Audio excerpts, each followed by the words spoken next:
नमस्ते।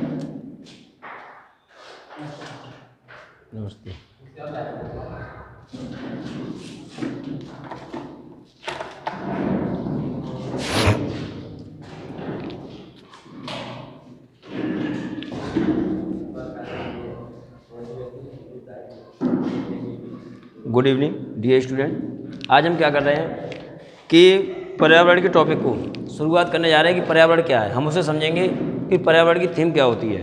एक एक वर्ड को बहुत अच्छे से एनालिसिस करेंगे कि पर्यावरण में क्या है, क्या क्या चीज़ें। शुरुआत से पढ़ेंगे, आदि मानव को यहाँ लेंगे कि आदि मानव पर्यावरण के लिए कैसा था और अभी का जो मानव है वो पर्यावरण के लिए कैसा है। हम थीम बना के आज चलेंगे। तो हम पर्यावरण की बात करें, पर्यावरण इसका मतलब क्या है पर्यावरण का, कि पर्यावरण का मतलब क्या है, रहने दो। पर्यावरण का मतलब क्या है, पर धन आवरण। इन वर्णों को समझिए, दोनों को, बस पर्यावरण समझ जाओगे। पर्यावरण का मतलब है कि परिमिश क्या है, चारों तरफ। परिमिश चारों तरफ, आवरण मीन्स क्या है, ढके हुए। जो चारों तरफ से हमें ढके हुए हैं उसे क्या कहते हैं, पर्यावरण।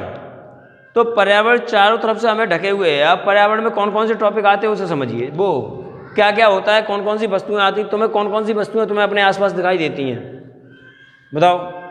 मकान तुम्हें घेरे हुए हैं, हवा तुम्हें घेरे हुए है, जल तुम्हें घेरे हुए है, गैसें तुम्हें घेरे हुए हैं, वायु तुम्हें घेरे हुए है, और यहाँ तक कि ऐसा कोई पदार्थ है जो आपके चारों ओर विद्यमान हो, वो सब क्या है, भौतिक तत्व।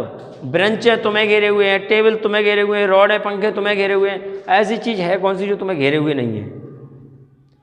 मानव तुम्हें घेरे हुए, जीव जंतु तुम्हें घेरे हुए, बीमारियां तुम्हें घेरे हुए हैं। तो बीमारियां किससे होती हैं, सूक्ष्म जीवों से। तो क्या होता है कि ऐसा पदार्थ जो हमें चारों तरफ से घेरे हुए हो, सही है, जो हमें चारों तरफ से घेरे हुए हो उसे क्या कहेंगे, पर्यावरण कहेंगे। पर्यावरण हमारे चारों तरफ का वातावरण जो होगा उसे क्या कहेंगे, पर्यावरण। चारों तरफ से घेरे हुए आवरण को हम क्या कह देंगे, पर्यावरण। अब पर्यावरण किन किन चीज़ों से होता है वो हम देखते हैं कि पर्यावरण में कौन कौन से घटक पाए जाते हैं। अब उन्हें देखते हैं। इस तरीके से लिखते रहना, बनाते रहो, स्ट्रक्चर बनाते रहो, बाद में जो पॉइंट नोट करके लिखने का होगा मैं बोल दूंगा।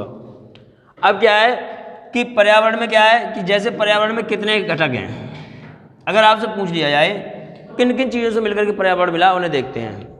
तो इसके घटक देखते हैं। पर्यावरण एक जैविक घटक होता है और एक अजैविक घटक होता है। अजैविक क्या है और जैविक क्या है। और अजैविक को अभी हम नाम देंगे भौतिक। इसको क्या कह देंगे, भौतिक। जरा समझना, जैविक और अजैविक का मतलब क्या है, ऐसी चीजें जिसमें क्या पाया जाता हो बेटा, जीवन, वो क्या कहलाती हैं, जैविक। और जिनमें जीवन नहीं पाया जाता है उन्हें क्या कहते हैं, मतलब निर्जीव बोलोगे आप, निर्जीव या जिसमें जीवन न पाया जाता हो।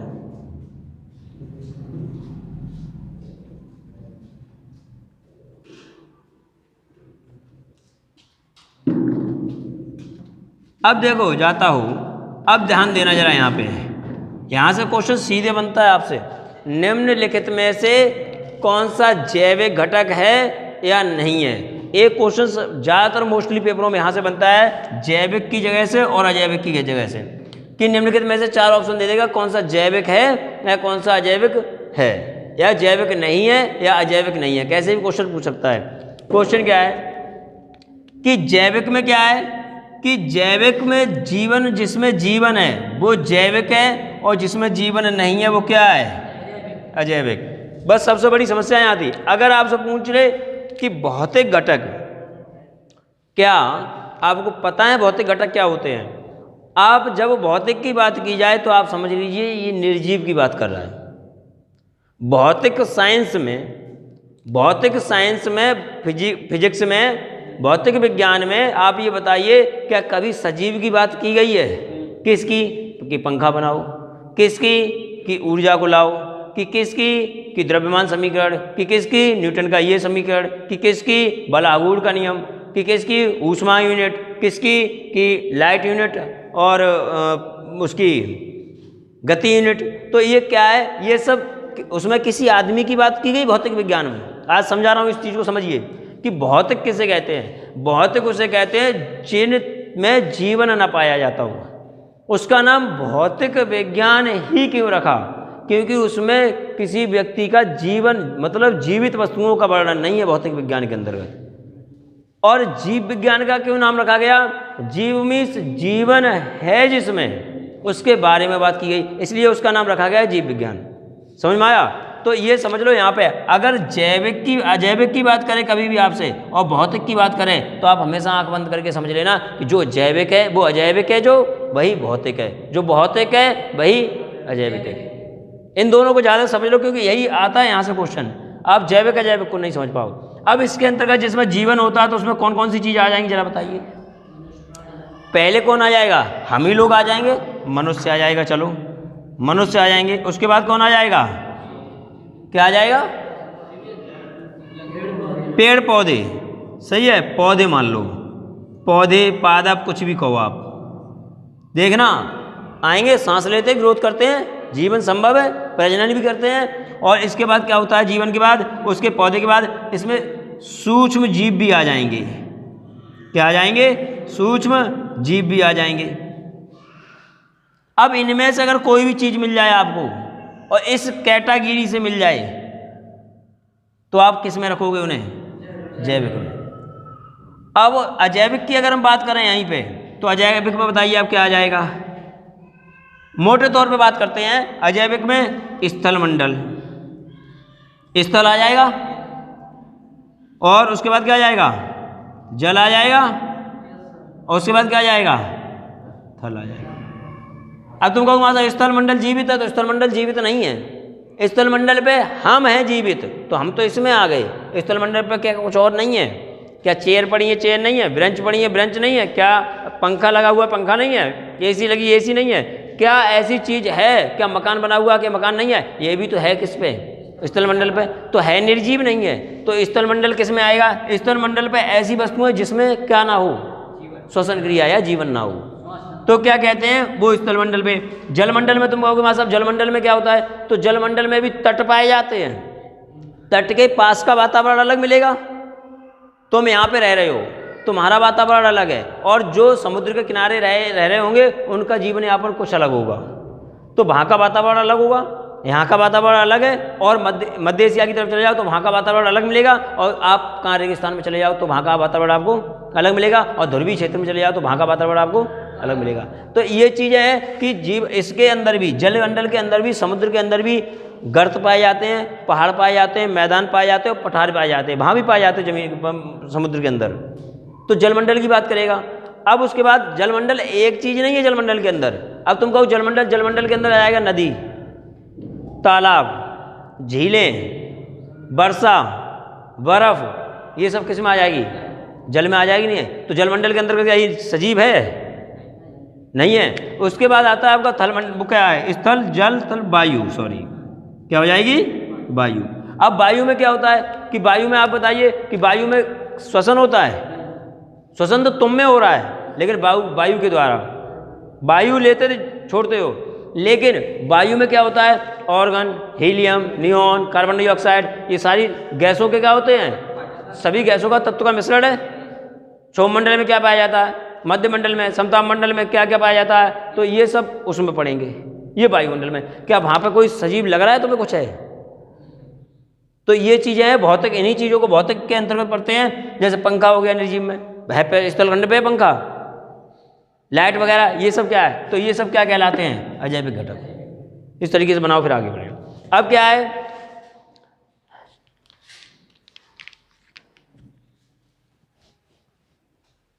यहां लिख सकते हो इस तरीके से कि दो प्रकार, हाँ दो प्रकार से पर्यावरण को देखा जा सकता है, भौतिक घटकों के आधार पे, वो जैविक घटकों के आधार पे और अजैविक घटकों के आधार पे। अब समझिए कि इनको अगर इसको और इसको मिला दिया जाए, जब जैविक घटक को और अजैविक घटक को मिला दिया जाए तो आपका क्या बन जाएगा? इन दोनों को मिलाने पर, इन दोनों को मिलाने पर क्या होगा? देखो, जब इन दोनों को मिला दोगे तो एक क्षेत्र बन जाता है जिससे बोलते हैं बायोम। बायोम जानते हो? बायोम, इसे बायोम कहते हैं। इन दोनों के मिश्रण को बायोम कहते हैं। जैविक घटक व अजैविक घटकों को अगर सभी को मिला दिया जाए तो ये जो बन के तैयार हो जाएगा एक वातावरण का, उसे कह देंगे बायोम। और बायोम को नहीं समझ रहे होगे बायोम क्या चीज़ है, तो ऐसे समझ लो कटिबंध। कटिबंध, हाँ अभी समझ जाओगे सारा। ये बायोलॉजी से रिलेटिव है, जब बायोलॉजी को लेके आगे बढ़ेंगे तब बताएंगे कि कटिबंध क्या होता है। कटिबंध यहीं से समझ जाओगे। जैसे कि आपके लिख के आते हैं क्या, जैसे कि लिख के आते हैं आपके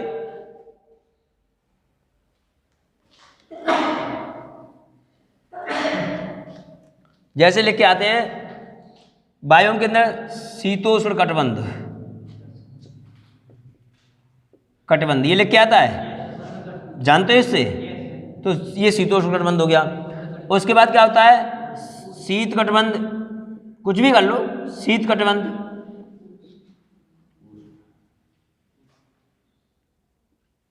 हो गया। उसके बाद आपका कौन सा आता है? उसके बाद आपका आता है उष्ण कटिबंध। ये तो पढ़े ही है। तो ये कटिबंध क्या है? कुछ सीमा तक क्षेत्रों को बांटा गया है।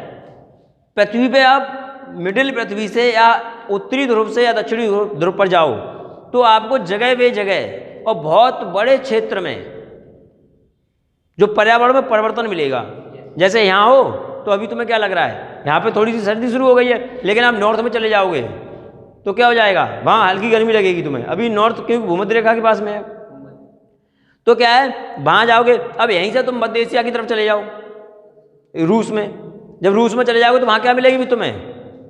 सर्दी सी महसूस होगी। और आगे और जाओगे तो वहाँ सर्दी होगी और सर्दी मिलेगी। तो वहाँ क्या है? शीत कटिबंध। जैसे कि मान लो ये पृथ्वी है, ये पृथ्वी है और इस पृथ्वी पे क्या हो गया? ये वाला ऊपर वाला हिस्सा, यहाँ सूर्य की किरणें हमेशा नहीं लंबवत नहीं पड़ती हैं, सही है? तो यहाँ क्या हो जाएगा? ये वाला कौन सा हो जाएगा? शीत कटिबंध। अब धीरे धीरे तुम इधर आओगे तो ये वाला हिस्सा कौन सा हो जाएगा? ये वाला, ये हो जाएगा शीतोष्ण। शीतोष्ण का मतलब शीत भी होना चाहिए, उष्ण भी होना चाहिए, मतलब गर्म और ठंडा, मतलब बीच का क्षेत्र जो होता है, न ज़्यादा गर्म न ज़्यादा ठंडा, मिडिल मौसम जो होता है वो कौन सा होता है? ये। और ये वाला कौन सा हो जाएगा? उष्ण कटिबंध। उष्ण का मतलब भूमध्य रेखा पर हमेशा गर्मी रहती है, तो ये कैसा हो जाएगा? गर्म क्षेत्र हो जाएगा, तो इसे उष्ण कटिबंध। ये क्षेत्रों में जो बांट दिया जाता है इन्हीं को कटिबंध कहते हैं, इन्हीं को बायोम कहते हैं। समझ आया? तो इन दोनों को जब मिला दोगे आप जैविक। अब ये बताइए, शीत कटिबंध में क्या निर्जीव वस्तुएं नहीं होंगी? क्या सजीव वस्तुएं नहीं होंगी? होंगी। तो ये क्या कह देंगे? इसे बायोम। अगर क्या शीतोष्ण कटिबंध में सजीव वस्तुएं नहीं होंगी? लोग होंगे, जीव जंतु होंगे, लेकिन अजैविक वस्तुएं नहीं होंगी। क्या कुर्सी पे लोग नहीं बैठ रहे होंगे? क्या पंखे की हवा नहीं खा रहे होंगे? कि एसी को नहीं चला रहे होंगे? तो ये क्या हो गया? शीत कटिबंध। क्या उष्ण कटिबंध में नहीं होगा? एसी तो चला ही रहे होंगे, लोग तो रह ही रहे होंगे, पेड़ पौधे तो होंगे ही होंगे। तो ये इसलिए इसे इन दोनों के मिक्सर को हम कह देते हैं बायोम, जिसे कटिबंध बोलते हैं। हो गया। अब आगे देखते हैं।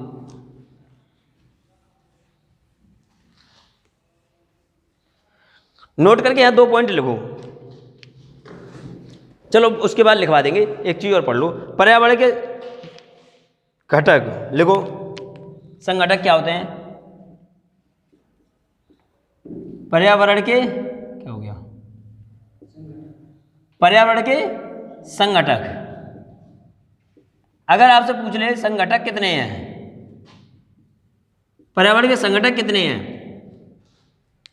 पर्यावरण में कौन कौन चीजें हैं, मतलब किन किन चीजों से पर्यावरण को बनाया गया है, तो इसके संघटक कितने हैं? पर्यावरण में कितने तत्व, किस तरीके के तत्व पाए जाते हैं? 2 प्रकार के तत्व, जैविक और अजैविक तत्व पाए जाते हैं। अगर पूछे पर्यावरण के संघटक कितने हैं, तो पर्यावरण के संघटक कितने हो जाएंगे? 3।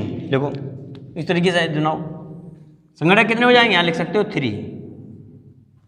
3 संघटक हो गए। जैविक लिखो पहला, जैविक, जैविक, दूसरा क्या हो जाएगा? अजैविक को कुछ और जानते हैं? वेरी गुड, इस चीज़ को भूलो मत, अब इसीलिए बता रहे हैं सारा। जैविक, अजैविक या किसे क्या कहते हैं? भौतिक। और इसी को यहाँ बेटा एक बोलते हैं ऊर्जा संघटक।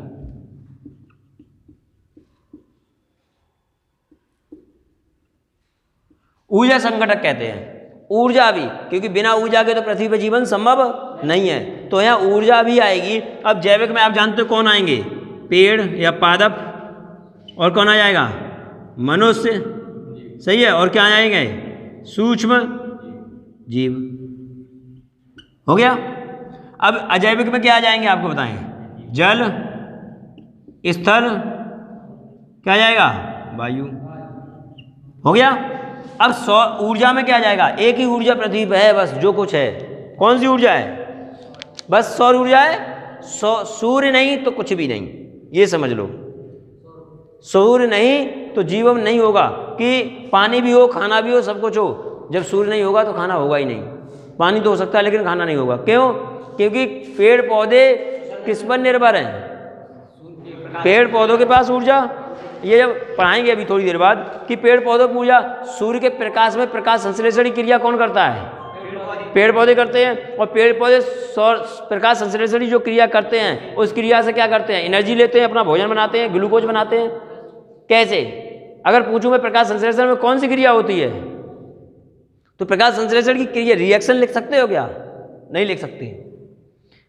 तो वो देखो कैसे समझना है, रटना नहीं है उस रिएक्शन को। आज देख लो और समझ लेना कि ये बताओ पेड़ पौधे कौन सी गैस लेते हैं? और पेड़ पौधे के पास पानी तो होता ही होता है। तो याद रखिए कि पेड़ अपने पेड़ की पत्ती ऊपर वाली, ऊपर की जो पत्ती होती है वो कैसी होती है? चिकनी। और नीचे पत्ती देखो तो कैसी होती है? छिद्र होते हैं, हल्के हल्के छिद्र होते हैं, नहीं होते हैं? तो जो छिद्र होते हैं, जरा ये समझिए कि उन छिद्रों का काम क्या है।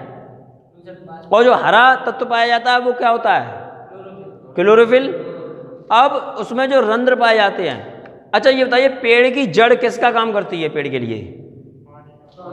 बिल्कुल गलत है। भोजन तो ऊपर से बनता है, पत्तियों से। नीचे से जड़ का काम नहीं है। जड़ जानते ही नहीं हो, समझ लो जड़ क्या है। जैसे कोई पेड़ ये है, मान लो ये पेड़ है, ये पेड़ हो गया तुम्हारा।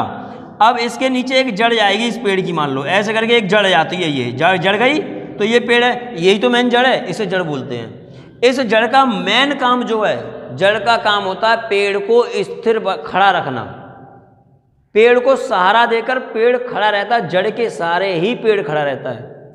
इसके पास से फिर आपने देखी छोटी छोटी बेन्स जाती हैं ऐसे, ये जानती है, बहुत सारी रेसे जाते हैं ऐसे, बहुत दूर तक चले जाते हैं ये रेसे।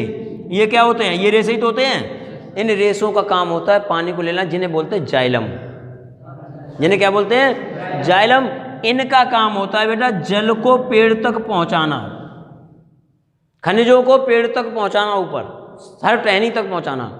तो अगर आपसे पूछ रहे पेड़ की जड़ का मुख्य कार्य क्या है, तो पेड़ को स्थिर बनाए रखना या खड़ा रखना। क्योंकि और अगर पूछे जल किसके द्वारा पहुंचता है, तो जाइलम, इसका एक नाम होता है यहाँ पे, इनका नाम होता है जाइलम। ये खनिजों को क्या करती है? पेड़ तक पहुंचाती है। इसमें आ रहा है क्या है कि जाइलम। तो जाइलम क्या है? जल कौन जाइलम के द्वारा पेड़ की टहनी तक पहुंचता है। तो याद रखना जड़ किसका काम करती है और जाइलम क्या करते हैं? पेड़ तक पानी पहुंचाने का काम करते हैं। और खनिज तत्व, सही है, खनिज तत्व क्या करते हैं? यहाँ तक भोजन पहुंचा, वो खनिज तत्वों को पहुंचाते हैं। अब जरा समझना, पेड़ के पास एक पत्ता है, मान लो ये, मान लिया हमने कोई पत्ता है, सही है, ये कोई पत्ता मान लो किसी भी पेड़ का, इस तरीके से कोई पत्ता है ये। इस पेड़ के पत्ते में क्या होता है कि यहाँ नीचे नीचे छोटे छोटे रंध्र पाए जाते हैं। उन रंध्रों का काम क्या होता है? अभी तुमको हम ज़्यादा खाना खिला दें, खूब ढंग से खाना खिला दें और ओवर डोज दे दें यहाँ तक, और तुमसे कहें बैठो और उठक बैठक करो, तुम क्या करोगे? क्या हो जाएगा? उल्टी कर दोगे, वॉमिटिंग आएगी। अब वॉमिटिंग क्यों आई? क्योंकि आपने ज़्यादा खा लिया। लिमिट का खाते, चाहे उठक बैठक करो चाहे कुछ भी करो। यही मेन कारण होता है जब ये पेड़ ज़्यादा जल ग्रहण कर लेते हैं, जब ये ज़्यादा पेड़ ग्रहण कर लेते हैं तो उन रंध्रों के द्वारा पानी को त्यागते हैं, उन छिद्रों के द्वारा। और जब ये छिद्रों के द्वारा त्यागते हैं तो क्या होता है कि यहाँ से उन छिद्रों का काम क्या हो गया, अधिक पानी की मात्रा को निष्कासित करना। अब दूसरी बात क्या है कि आप ये समझिए कि वन, लोग ये कहते हैं वन, जहाँ वन होंगे वहाँ बारिश होगी, यही कहते हैं। ये कैसे संभव है कि पानी का मतलब पेड़ से कैसे आ गया? कभी लॉजिक लगाया कि लोग कहते हैं वन नहीं होंगे तो बारिश नहीं होगी, इसलिए वन को बढ़ावा दो बारिश होगी, कहते हैं। कभी लॉजिक लगाया? यही मैंने लॉजिक है इन पत्तियों का।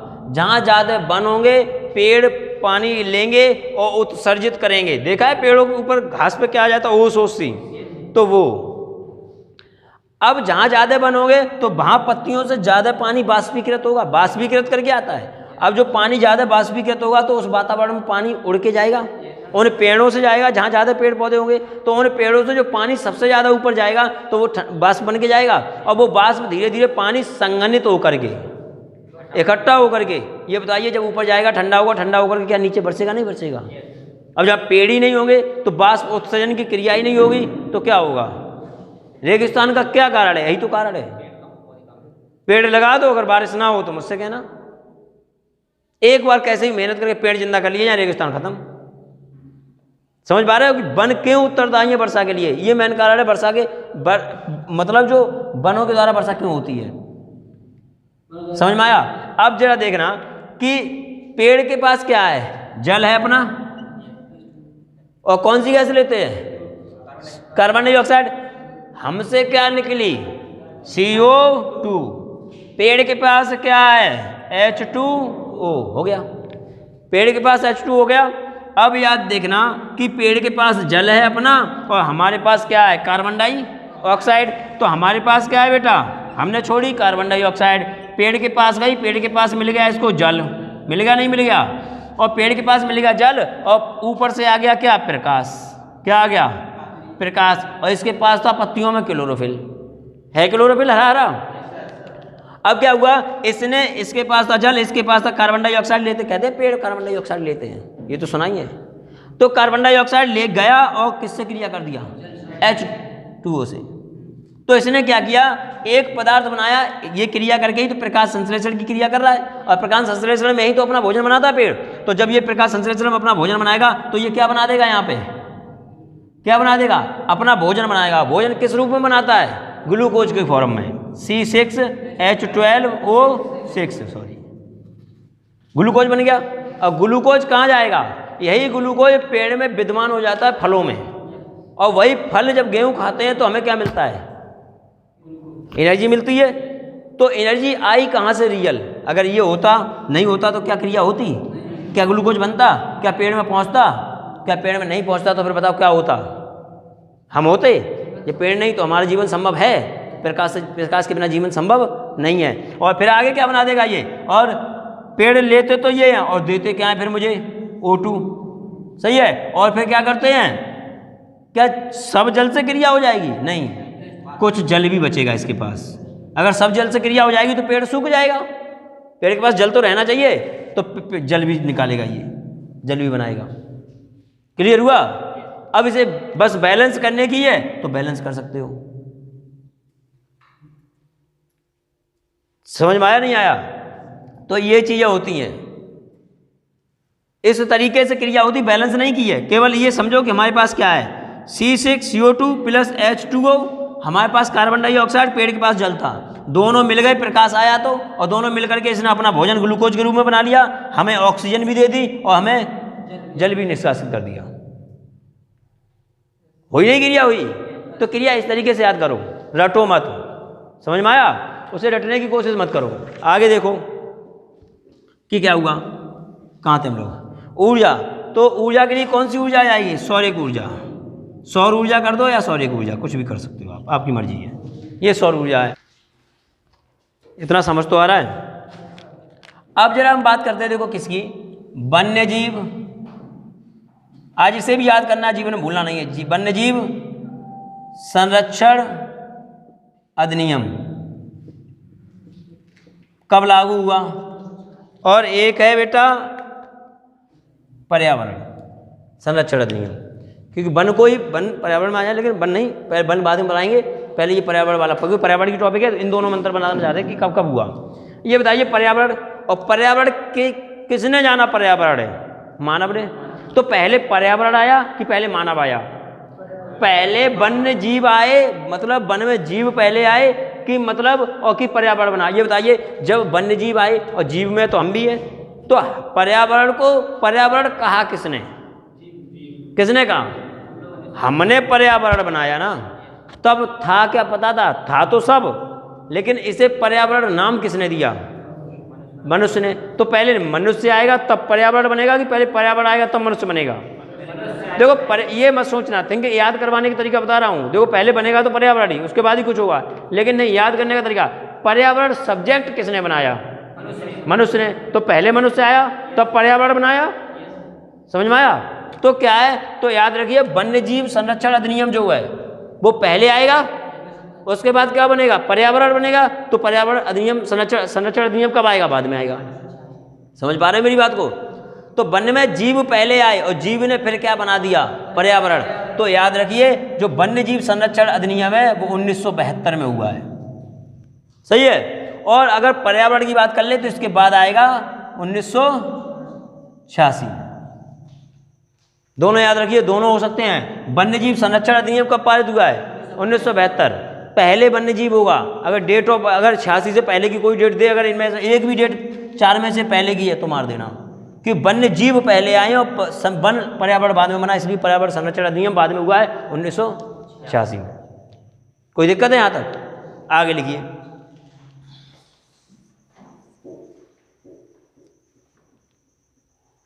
एक नोट करके पॉइंट लिखो, यहाँ पे लिखो नोट करके पॉइंट। पंचवर्षीय योजना है, अब रुक जाओ, लिखो ऐसे मत लिखो, सुनो। एक पंचवर्षीय योजना है, उस पंचवर्षीय योजना में पर्यावरण को, पर्यावरण के, जैसे पर्यावरण पे पहले विकास नहीं होता था, कोई पर्यावरण के विकास के बारे में बात ही नहीं करता था कि पर्यावरण का विकास किया जाए, तो पहले कोई इसके बारे में इतना सचेत नहीं था। लेकिन एक पंचवर्षीय योजना आई, उस पंचवर्षीय योजना में यह कहा गया जो पर्यावरण है, पर्यावरण के विकास की बात की गई। तो ये पूछा जाएगा पर्यावरण के विकास की बात किस पंचवर्षीय योजना में की गई? तो लिखो लिखो चौथी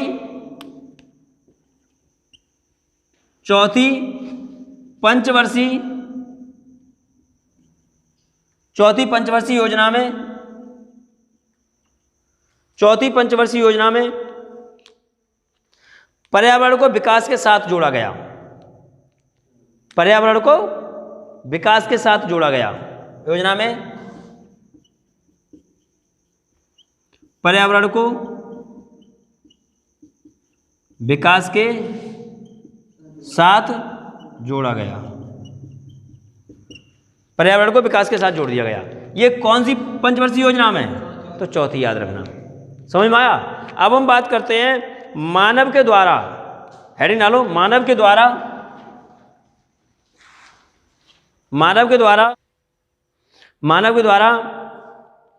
पर्यावरण बदलने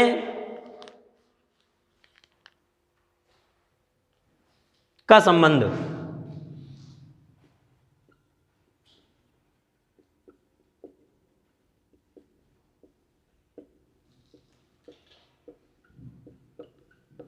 बदलने का संबंध, ये तो कैसे कैसे बदलेगा? लिखो आदि जो मानव था, देखो नोट करके लिखो यहाँ पे, आदि मानव, जो आदि मानव था, आदि मानव की, आदि मानव की पर्यावरण के साथ,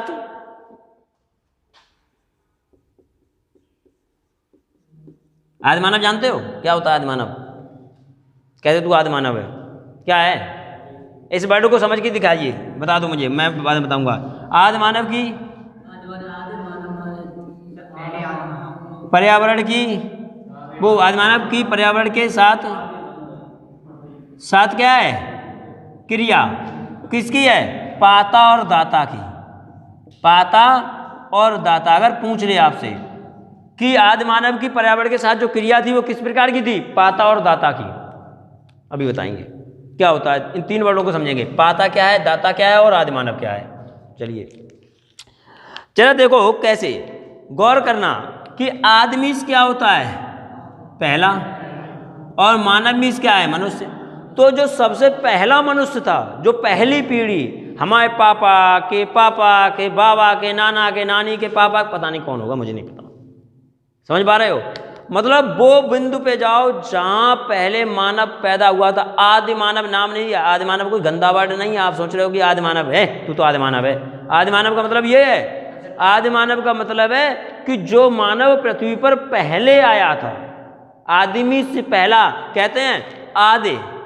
आदि क्या है, अंत का विलोम शब्द क्या हुआ, आदि का विलोम शब्द क्या हुआ, अंत। तो हम अंतिम में चल रहे हैं, लेकिन आदिमी से पहले, तो जो पहले मानव था उसी को कह दिया आदि मानव, पहले वाला मानव इसका नाम है। लोग घृणासी क्यों बोलते, तू आदि मानव है। आदि मानव क्यों कह देते हैं, क्योंकि तुम पहले जैसे तुम अभी हो, अभी जीन्स पैंट में रहो, और तुम पहले क्या है पाजामा और कुर्ते में आ जाओ, क्या तो तुम तो आदि मानव हो, तो कह सकते हो। लेकिन वो बेचारा घृणा कर जाएगा तुमसे कि मुझसे आदि मानव कहा तुमने। उसे नहीं पता बेचारे को कि आदि मानव क्या होता है, पढ़ा लिखा हुआ समझ जाएगा कि आदि मानव का मतलब तुम पहले के रहन सहन को अपना रहे हो, तुम आदि मानव हो, पहले के लोग हो। समझ पा रहे हो, ये चीज़ है। हाँ, अब पाता और दाता की बात करते हैं। पाता और दाता क्या है, ये पर्यावरण से लेता भी था, मतलब पाता भी था, और पर्यावरण को देता भी था। देता कैसे था, ये खाया, और जैसे मक्का ली, मक्का का भी पेड़ मिल गया, उसे खा लिया, भूख मिट गई, उसे लिया और उसके बीजों को फेंक दिया इधर उधर, तो उससे पेड़ पौधे हो गए। फलों को खाते थे और जगह बेजगह फेंकते रहते थे, तो उससे क्या हुआ, पर्यावरण के वृक्षों में वृद्धि हुई, नहीं तो वो फल एक जगह ही रहते थे ज़्यादातर। तो इस तरीके से वो पर्यावरण से लेता भी था और पर्यावरण को देता भी था। उससे फल, कंदमूल फल वगैरह खाता भी था, और उन फलों को जगह बेजगह डालता था, जिससे उनके बीज क्या थे, जम करके वृक्ष बनाते थे, तो वो देता भी था। लेकिन अनजाने में देता था, जान के नहीं देता था, उसे नहीं पता था क्या है। उसके बाद सुधार होगा, तब आदमी खेती करना, पशुपालन ये करेगा।